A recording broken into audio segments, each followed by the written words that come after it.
todos somos conscientes o hemos experimentado las dificultades que esta vida presenta. Algunos, por no decir todos, hemos sufrido, ya sea dolor, ya sea tristeza. Hemos enfrentado la muerte de un ser querido, enfermedad, diferentes tipos de frustraciones. ¿Alguna vez te has sentido cansado? ¿Te has sentido frustrado? Y eso te hace pensar, ¿no hay nada más que esto? ¿Es esto toda la vida? Y no hallamos descanso con las respuestas que el mundo nos da. Hoy te invito a que podamos estudiar la palabra de Dios, pues este libro y el mensaje que hay en él es vigente aún para nuestros días. No es un libro anticuado que pasó de moda. En este libro encontramos las buenas nuevas para que el hombre halle descanso y paz en Dios. Te invito a que juntos podamos descubrir ello en este estudio. Reposo en el perdón. Vamos a orar.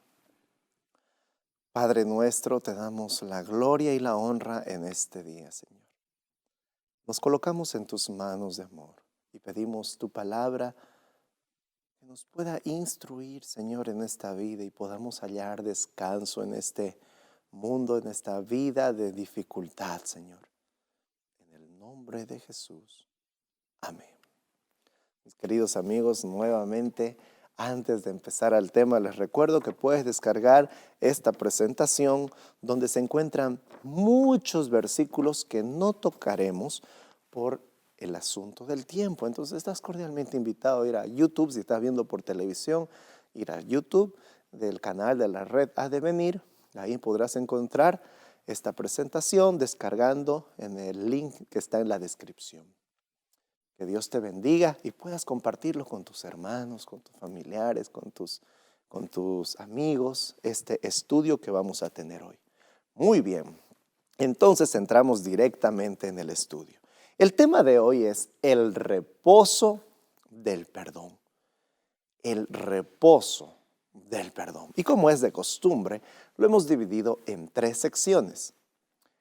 La primera es José y sus hermanos. Sí, usaremos esa historia bíblica de José. El segundo punto es Jesús y nosotros. Y el tercer punto, nosotros y otros. Entonces, vamos ahora. Todos tomen sus Biblias y acompáñenme en este estudio. José y sus hermanos.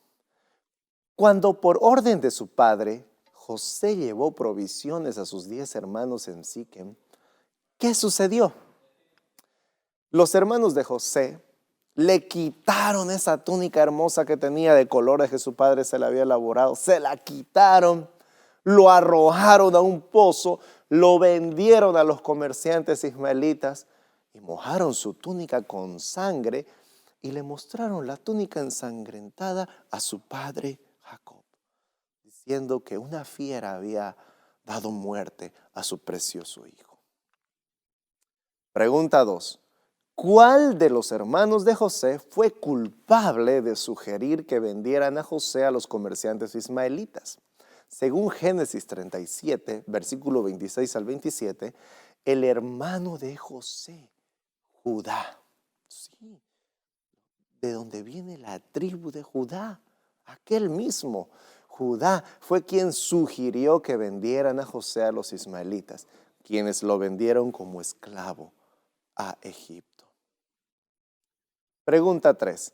¿Cómo se llenó la vida de Judá de un malestar turbulento y pecaminoso después de vender a José a Egipto?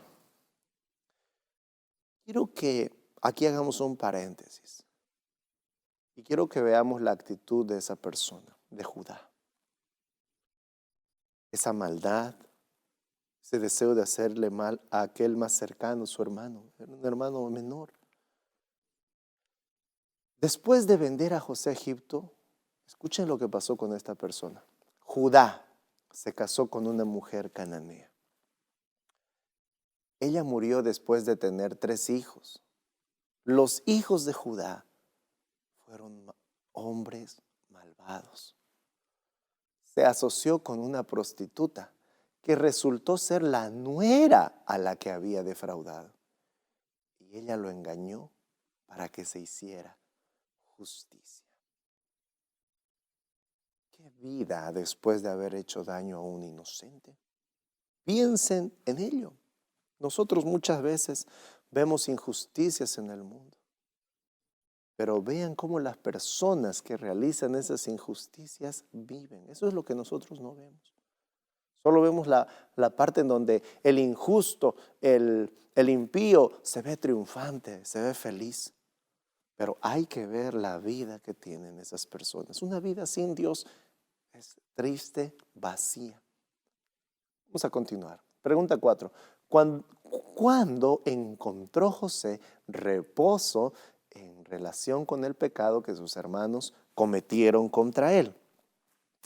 José encontró reposo en su corazón cuando en su viaje a Egipto se entregó a Dios y perdonó a sus hermanos en su corazón. Vamos a leer ese versículo, Génesis, en el capítulo 39, versículos 1 al 4. Génesis 39, versículos 1 al 4 dice: Llevado pues José a Egipto, Potifar, oficial de Faraón, capitán de la guardia, varón egipcio, lo compró de los ismaelitas que lo habían llevado allá. Mas Jehová estaba con José, y fue varón próspero, y estaba en la casa de su amo, el egipcio. Y vio su amo que Jehová estaba con él, y que todo lo que él hacía, Jehová lo hacía prosperar en su mano. Así halló José gracia en sus ojos, y le servía. Y él le hizo mayordomo de su casa y entregó en su poder todo lo que tenía. Entonces nosotros vemos a un José ya no penándose, ¿no?, por lo que le habían hecho sus hermanos. Ya ese José se encontraba feliz, aparte que había sido esclavo, él se había encontrado paz. En ese viaje que realizó José sucedió algo. En ese viaje sucedió el encuentro con Dios. No olvidemos algo. Jacob había cometido el mismo error de sus padres con José. ¿Qué es lo que había visto Jacob en sus padres? Preferencias. Preferir a un hijo antes que a otro. Entonces Jacob cometió ese mismo error. Empezó a consentir a su hijo José. Es más, le hizo una túnica de colores especial para él. Los otros hermanos empezaron a ver eso y empezó a causar envidia, celos y odio hacia ese joven. Ese joven fue criado consentido, mimado, como nosotros decimos. Y eso ocasionó la ira de sus hermanos. Pero en la soberanía de Dios, todo estaba planificado. Y mismo José lo expresa a sus hermanos, ¿no? Para que sobrevivamos, Dios propuso todo esto así.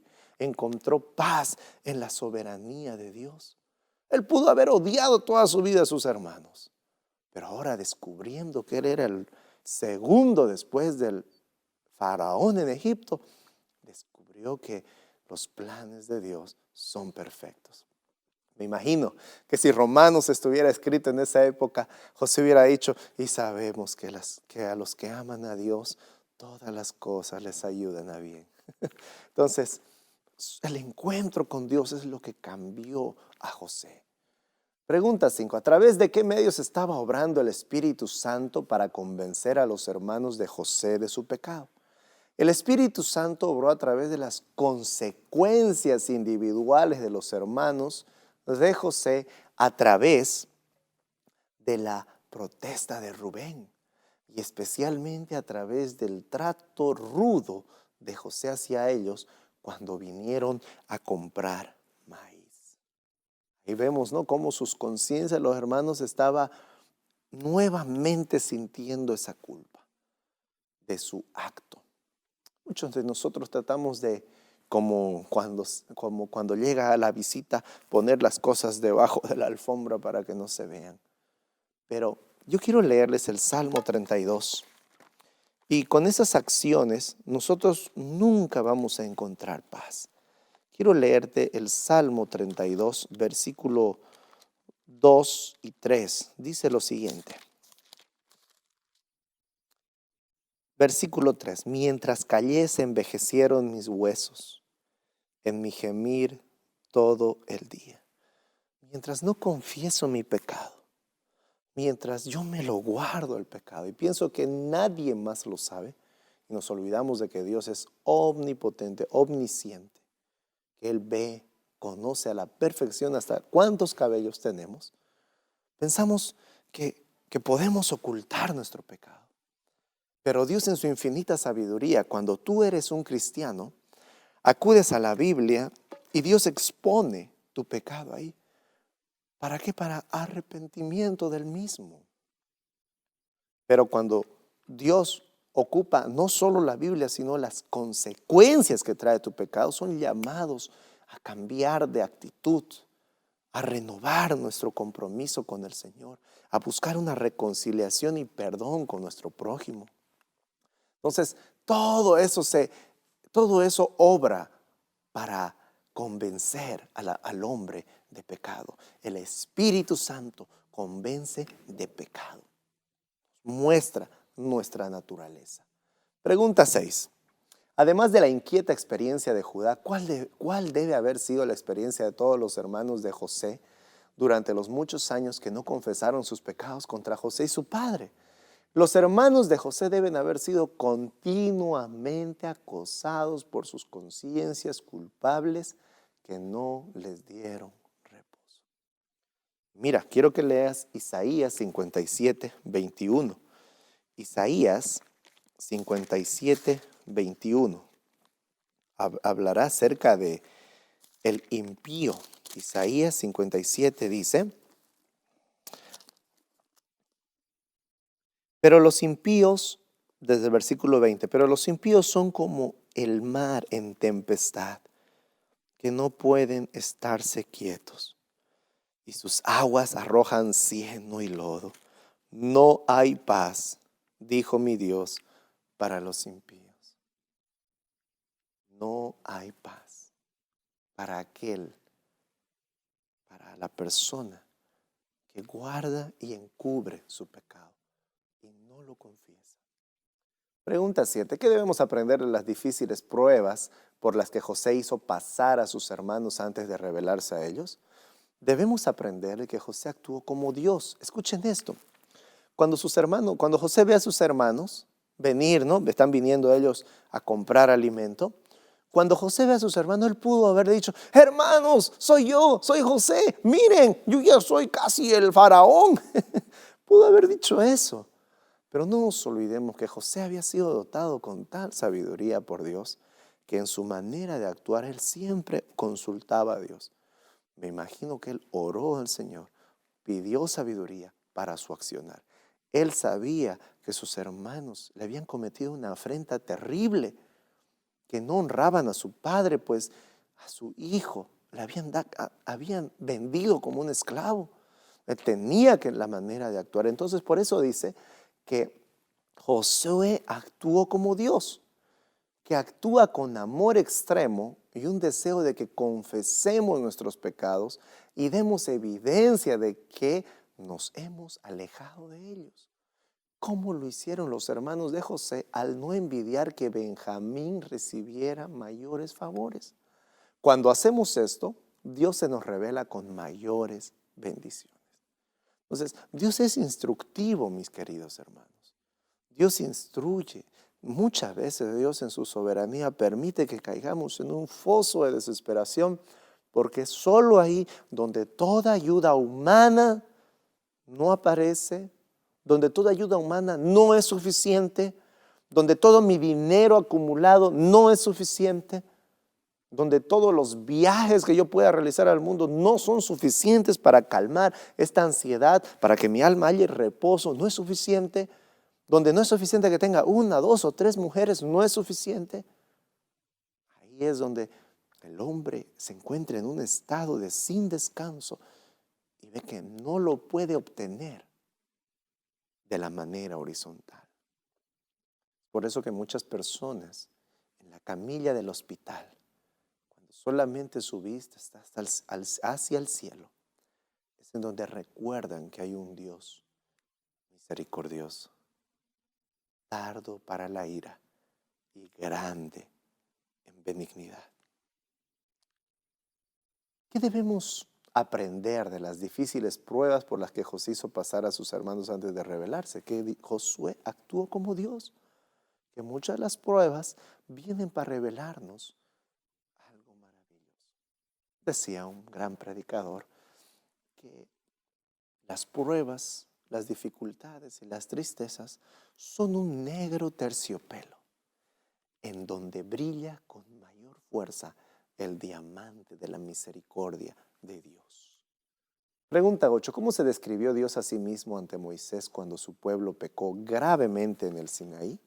Dios le reveló a Moisés que él era misericordioso, piadoso, tardo para la ira y grande en misericordia y en verdad, que guarda misericordia a miles, que perdona la iniquidad, la rebelión y el pecado, y que de ningún modo tendrá por inocente al malvado. ¿Quieres conocer algo de mí?, le dijo Moisés. Moisés le dice: quiero ver tu gloria. Le dice, no quería ver su rostro. Pero Dios le dice: me presentaré. Tardo para la ira. Sus atributos de nuestro Dios son maravillosos.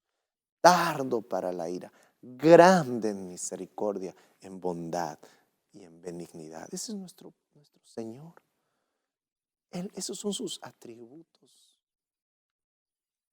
Pregunta 9. Si Dios está tan ansioso por perdonar, aquí viene una pregunta interesante, ¿no? Si Dios está tan ansioso por perdonar, ¿por qué la gente no encuentra paz y reposo en su perdón? Y para responder a esa pregunta nos vamos al Edén. En el Edén recordarán un suceso, la caída del ser humano. Cuando Adán y Eva pecaron contra Dios, en su desesperación de tapar la vergüenza de su desnudez, agarran unas hojas de higuera y se hacen vestidos para cubrirse. El ser humano no encuentra descanso y perdón porque cree que puede hallarlos él mismo por sus propios medios. Él aún no sabe y no conoce esa característica de la personalidad de Dios: misericordioso, tardo para la ira, benigno y bondadoso. Yo quiero hacer que tú vayas a tu Biblia en el libro de Miqueas. En el libro de Miqueas, capítulo 7, versículo 18, donde hay una pregunta: ¿qué Dios como tú,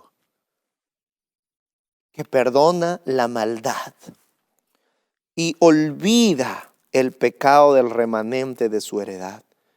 No retuvo para siempre su enojo, porque esto es maravilloso, escuchen, porque se deleita en misericordia. Quiero que piensen en ello.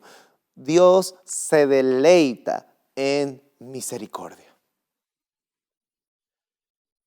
Él volverá a tener misericordia de nosotros, sepultará nuestras iniquidades y echará en lo profundo del mar todos nuestros pecados. Entonces, mi querido, las personas no encuentran paz ni reposo en el perdón de Dios porque no conocen a Dios.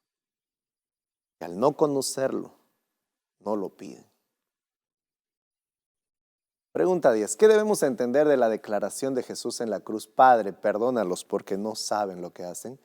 Las palabras de Jesús en la cruz nos muestran la voluntad de Dios de perdonar cualquier pecado contra Él si se lo pedimos.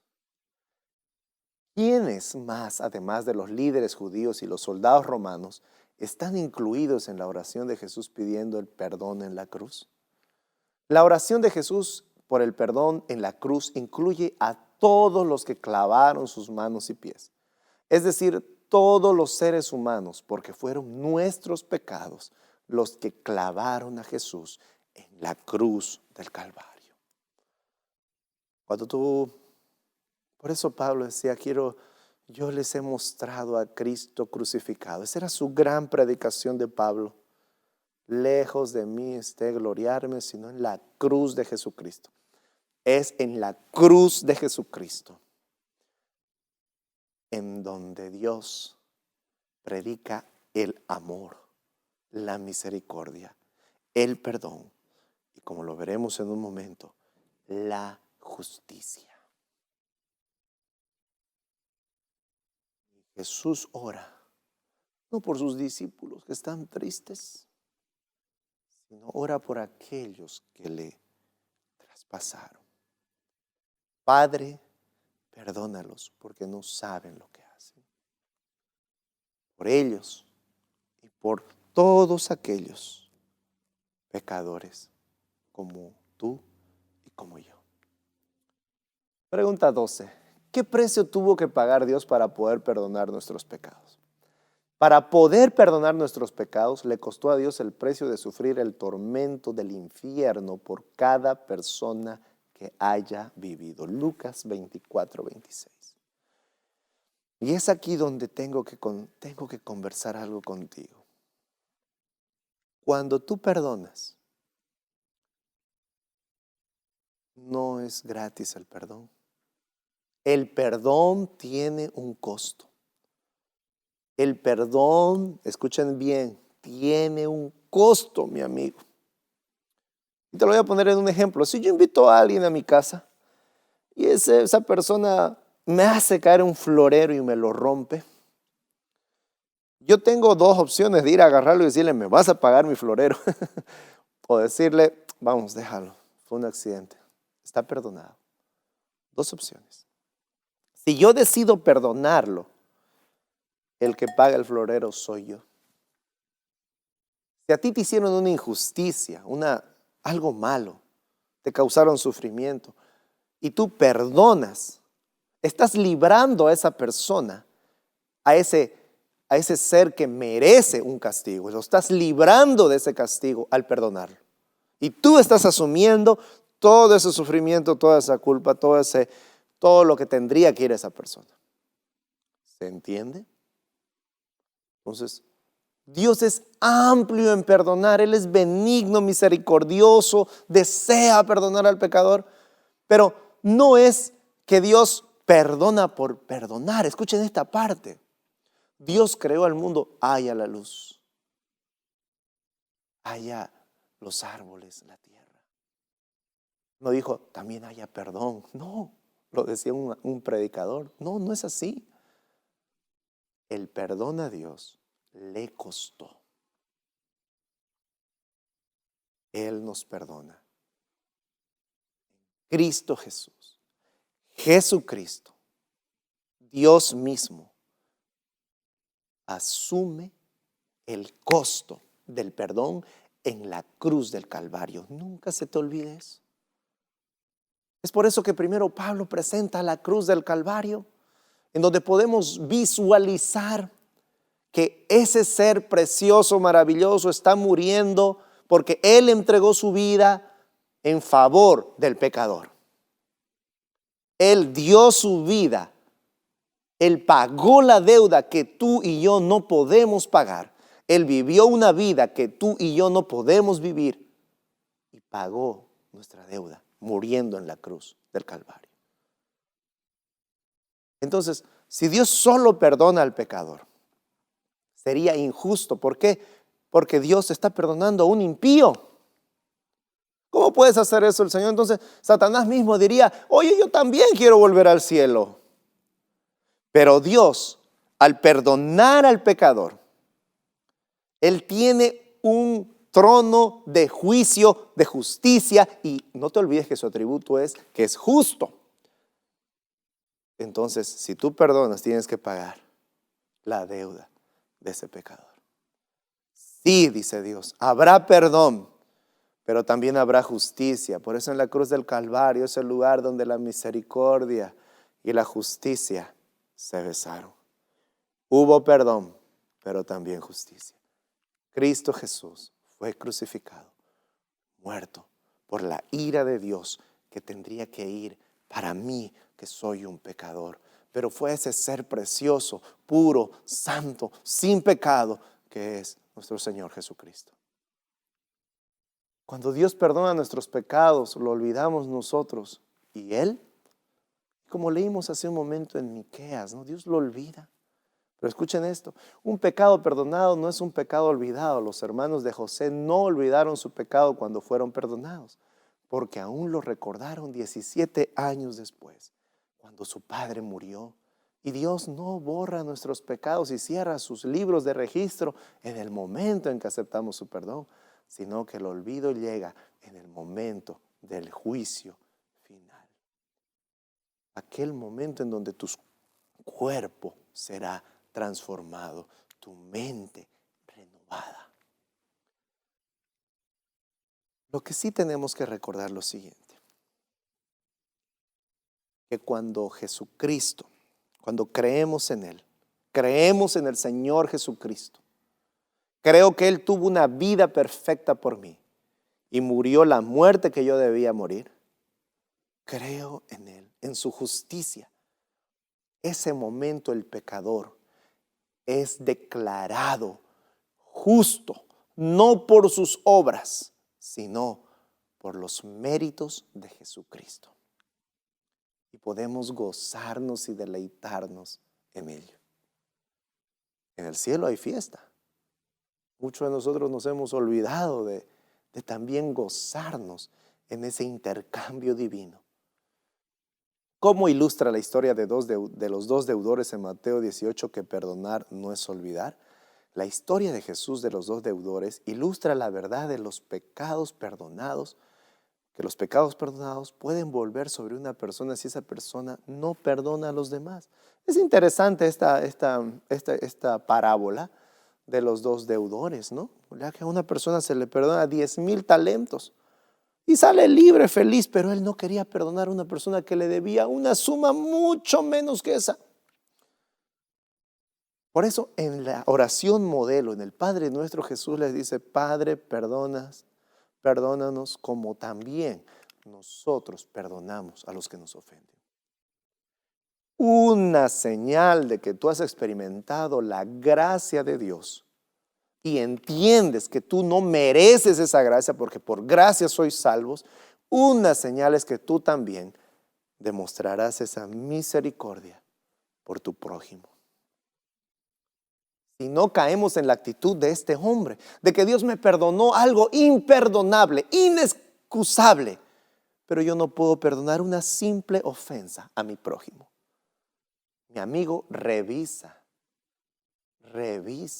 tu cristianismo. Si tú te ofendes de cualquier cosa, si tú te causa molestia cualquier cosa, afrenta ante ti, estás olvidando que Dios perdonó mucho más que una infidelidad a ti, mucho más que muerte, mucho más que cualquier cosa.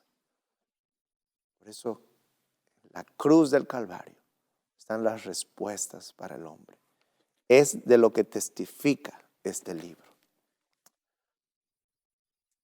¿Qué debería inspirarnos continuamente a perdonar a los demás? El darnos cuenta de lo que Dios nos ha perdonado debe ser una inspiración continua para perdonarnos el uno al otro. En la casa de Simón, ¿qué verdad dijo Jesús acerca del perdón? En la casa de Simón, que se encuentra en Lucas 7, 36 al 48, Jesús declaró que aquellos que se den cuenta de cuánto han sido perdonados, responderán con amor hacia su perdonador y hacia los demás. Cuando debemos elegir perdonar a una persona que peca contra nosotros, ¿cuándo debemos elegir perdonar a una persona que peca contra nosotros? Antes de que se ponga el sol debemos pensar en la situación y negarnos a nosotros mismos. La venganza, déjala en las manos de Dios, dice Romanos 12. Y elegir en nuestro corazón perdonar a la persona que pecó contra nosotros, porque solo así podemos tener paz y reposo. Se dice que el perdón es un regalo que te haces a ti mismo, porque dejas de cargar odio, rencor, resentimiento hacia la otra persona. Finalizando, ¿cuándo debemos decirle a los que pecan contra nosotros que los perdonamos? Debemos decirle a una persona que lo perdonamos solo después de haberle perdonado en nuestro corazón y cuando esa persona se arrepienta y nos pida que le perdonemos. Además de confrontar y perdonar en nuestro corazón a los que pecan contra nosotros, ¿qué más nos recomienda Jesús que hagamos?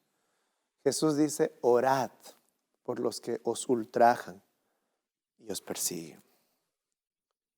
No hay mérito en amar a aquel a quien te ama. No existe mérito alguno.